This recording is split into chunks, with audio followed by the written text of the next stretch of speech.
오늘의 말씀의 제목은 위기 탈출 비법 또 넘버 원이라는 제목으로 말씀을 전하고자 합니다. 우리가 사람들의 일생을 평가할 때 평가하는 기준이 있습니다.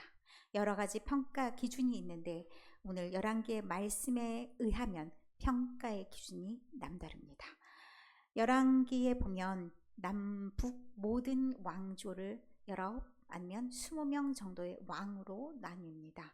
북이스라엘 왕들은 하나같이 하나님 앞에서 잘했다 칭찬을 받지 못했고, 남유다의 왕들 중에서는 7명의 왕들이 잘했다 칭찬을 받는 왕이 있습니다.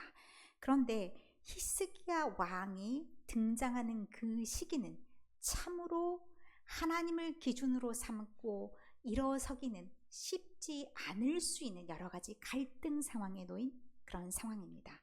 혹시 히스기야가 어디쯤에 있는지 보이실까요? 쉽지 않을 것 같습니다. 쉽지 않아요? 너무 작아요? 그런데 왼쪽 오른쪽을 보시면 왼쪽이 짧지요. 호세아로 북이스라엘에 끝나고 오른쪽에 보면 저 언저리에 딱 걸쳐있는 그 왕이 히스기야입니다. 그러면 북이스라엘이 완전히 망한 상황에서 남아있는 왕이 히스기야 왕이었다. 그러면 저 상황이 쉽지 않았겠구나. 그럼 북이스라엘은 남북이라 해봤자 이스라엘이 그렇게 통틀어도 큰 땅은 아니지 않습니까? 그러면 북이스라엘에 영향을 줬던 그 나라가 남유다에는 영향을 주지 않았겠습니까? 그 영향이 그대로 있었던 힘든 시기였겠구나 라는 생각을 하면서 오늘 말씀을 접하면 그 말씀을 좀 더 잘 이해할 수가 있을 것 같습니다. 이런 위기의 상황에서 무엇을 잡을 것인가, 무엇을 선택할 것인가, 그것은 사람들마다의 기준이 다 다릅니다. 어떤 사람들은 부모가 보여준 길을 갑니다. 제가 연대표를 나타낸 이유가 있습니다. 히스기야 위에 보니까 아하스라는 왕이 있습니다. 아하스는 히스기야의 아버지입니다. 아하스가 히스기야에게 긍정적인 영향을 미쳤나? 아닙니다. 히스기야는 굉장히 긍정적인 평가를 받지만 아하스 왕은 아람의 신들을 모셔오고 자기의 성전을, 그러니까 예루살렘 성전에도 막 이방 신들을 막 예배할 수 있을 만큼 그렇게 이상한 분위기를 조장했던 것이 누구였냐? 아하스였습니다.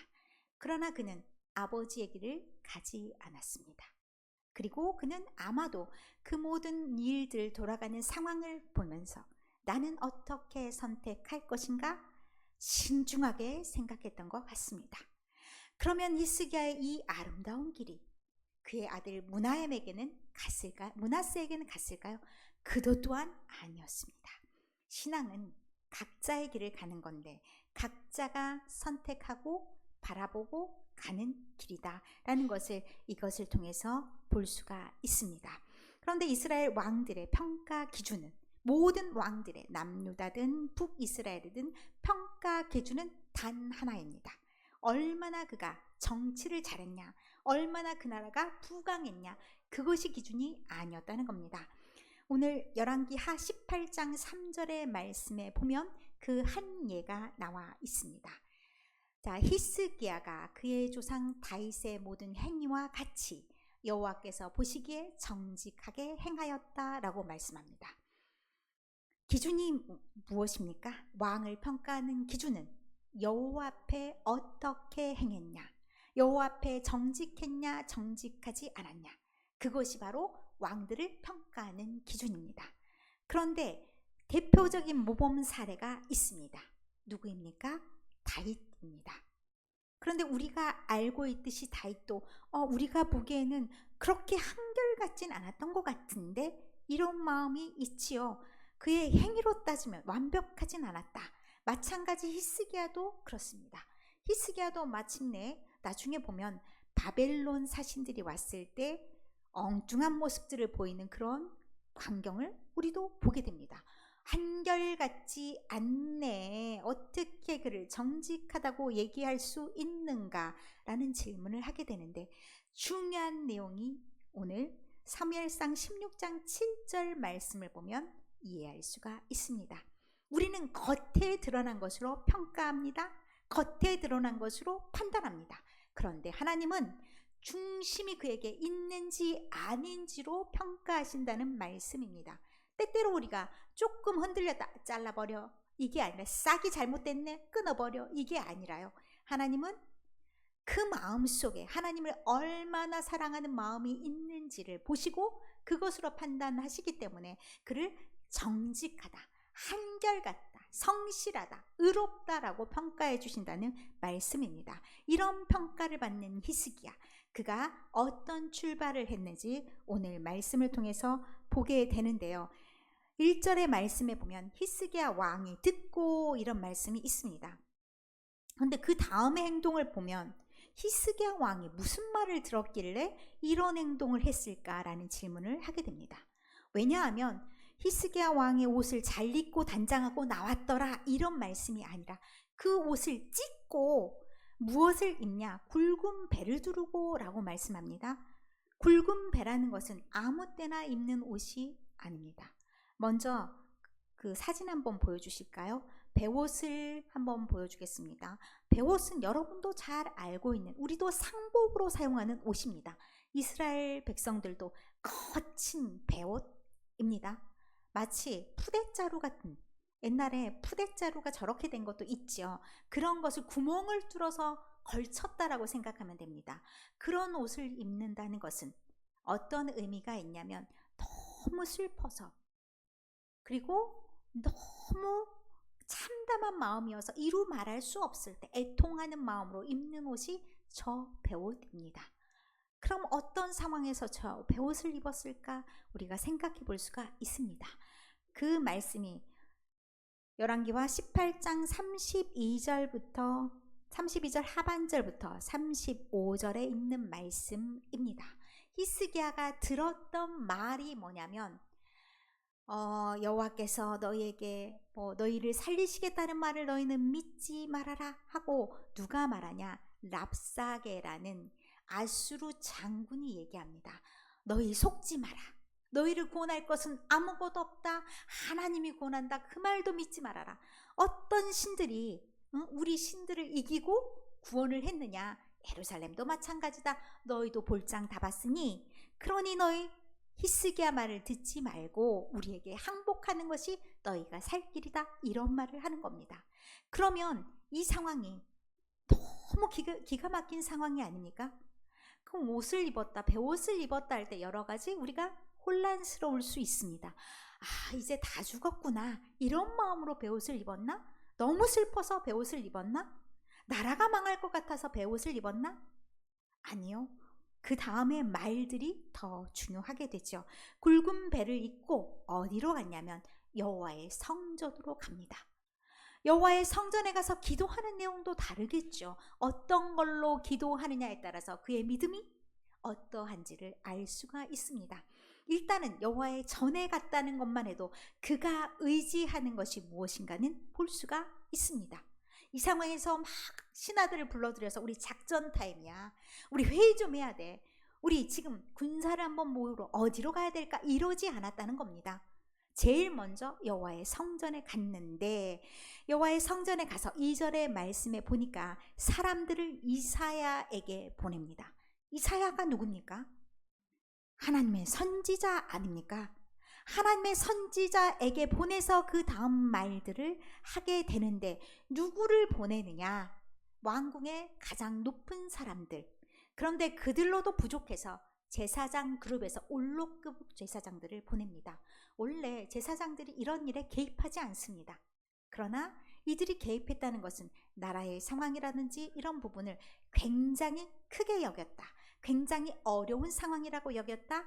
이것은 하나님께 모두가 나아가야 되는 상황이라고 여겼다. 이것을 볼 수가 있습니다. 그래서 그들을 굵은 배를 입혀서 보냅니다. 옷만 봐도 알 수가 있지요. 지금의 상황은 보통의 상황이 아니다. 옷을 통해서 우리는 어떤 마음으로 지금 나아가야 되는지를 보여주는 것입니다. 굵은 배를 입고 우리를 하나님께서 불쌍히 여겨주시지 않으면 답이 없고 하나님, 우리가 참회하는 마음으로 나아가오니 우리가 설령 잘못했다 하더라도 우리를 좀 봐주십시오 라는 것이 그 굵은 베옷을 통해서 보여주는 겁니다. 그들이 이제 이사야에게 이르렀습니다. 이사야에게 어떻게 얘기하냐 하면, 오늘은 환난의 날이다. 우리가 지금 환난을 당했다. 전쟁으로 인해서 우리가 무너지게 되었다. 우리가 징벌을 받았다. 징벌이라는 것 속에서는 우리가 잘못한 게 있다라는 의미이기도 합니다.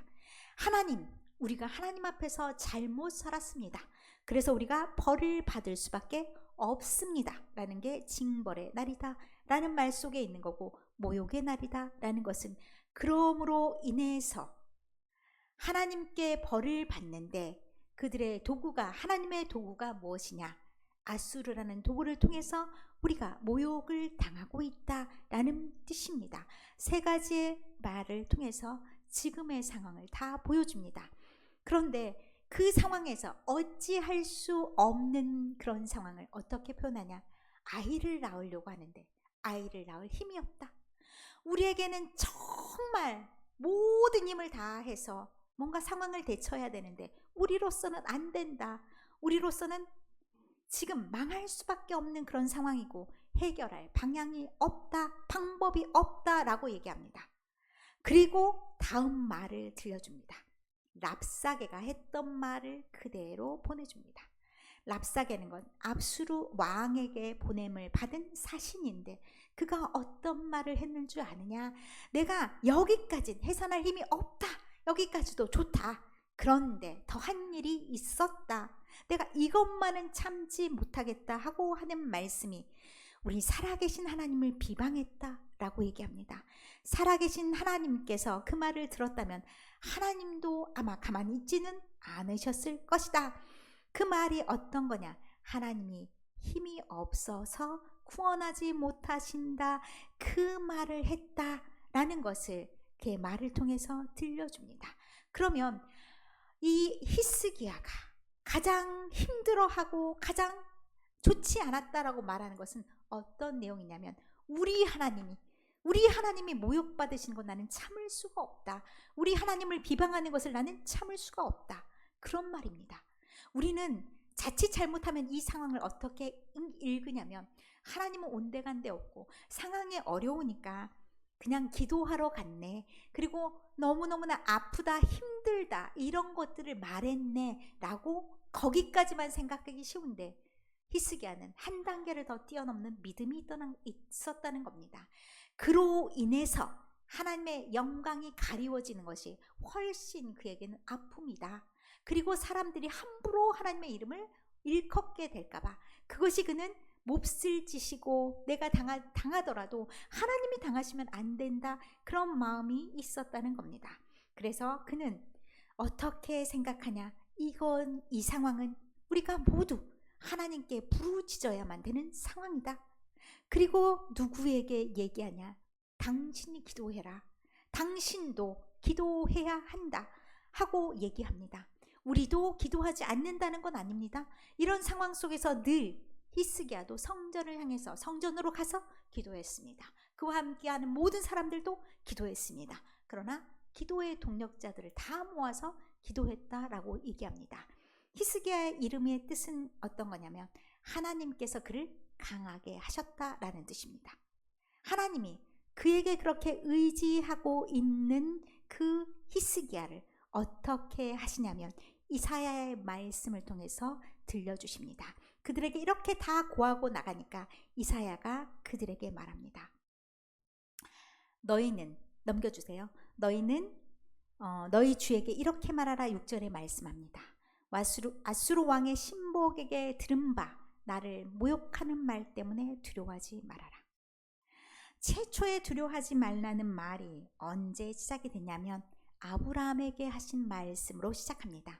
창세기 15장 1절의 말씀에도 창세기 14장에 보면 자기 그 조카 롯을 위해서 싸우러 나갔다가 멜기세덱을 만나서 11조를 드리고 이후에 15장의 말씀이 연결됩니다.